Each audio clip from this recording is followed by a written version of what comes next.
This past Sunday, the annual Pride Parade was disrupted by activists from Black Lives Matter Toronto.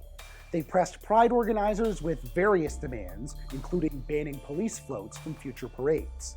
It's a sort of protest that columnists in the Toronto media have been having a field day with.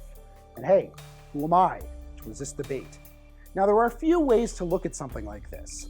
Some have called Black Lives Matter Toronto's tactics bullying, claiming that they were taking the spotlight away from Toronto's queer community.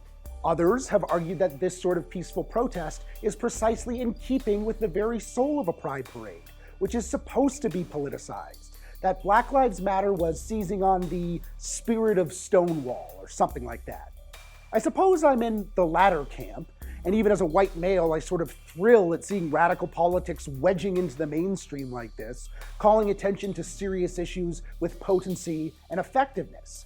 But I also think that, as a white male, there's some wisdom and understanding that we can't fully understand, that we don't know what it's like to face the kind of systemic discrimination and racism that Black Lives Matter is fighting against. There's no real way to empathize. And I think this fundamental disjoint in understanding can be applied to tactics as well.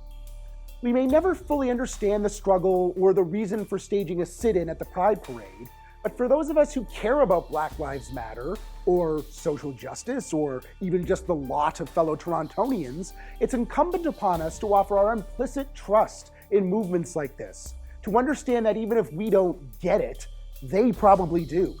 Sure, it may be difficult to empathize before jumping to claims of bullying and calling out and questioning strategies. We can at the very least try to sympathize.